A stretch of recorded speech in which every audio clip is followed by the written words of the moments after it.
Welcome to Qredo. In this video, we will demonstrate a practical example of executing fully automated governance decisions through customizable logic using the signing agent. Before we begin, ensure you have set up your signing agent by following the process outlined in our previous guides. Within Qredo's API demo GitHub repository, you'll find detailed instructions to replicate the steps we cover in this video.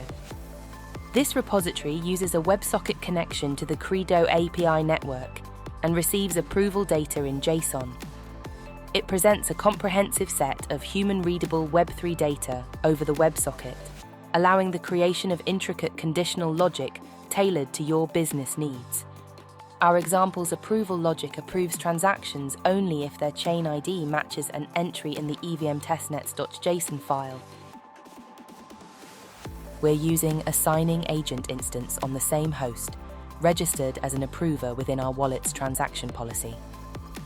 It's important to set auto-approve to false in the config.yaml file. Locate this file, change the auto-approve setting to false, stop your signing agent instance if it's running, and restart it. Now, let's proceed with the steps in the README file. First, verify if Git is installed on your system, and if not, install it. Clone the repository, switch to the repo directory, and execute the setup.bash script as instructed in the README. The setup script installs Node.js and all necessary dependencies for running the WebSocket.js application. You will choose how to access your API key, API secret, and workspace ID credentials needed for the WebSocket. Options include AWS or Linux environment variables. For enhanced security, AWS Secrets Manager is recommended. If selecting AWS, ensure your device has the required access to AWS Secrets Manager and that the secret adheres to a specific JSON structure. If choosing ENV, the setup script will store the API key, API secret, and workspace ID as environment variables, accessible only in the current user session without persistence. Additionally, it will disable history during script execution and initiate the WebSocket.js script.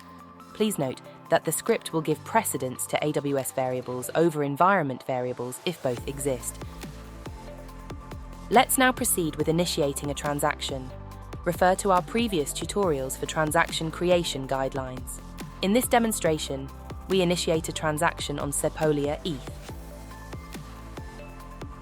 We can see that the transaction gets automatically approved as it aligns with our approval logic, with the Sepolia chain ID being included in the EVM testnet.json file.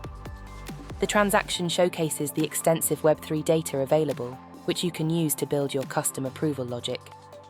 Next, attempt a transaction on the Ethereum mainnet by changing the chain ID to 1.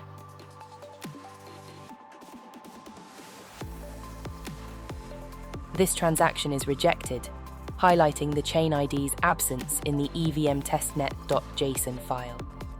Congratulations! You've successfully established custom logic for your approval processes, unveiling the vast potential of approval logic configurations available with Qredo's API.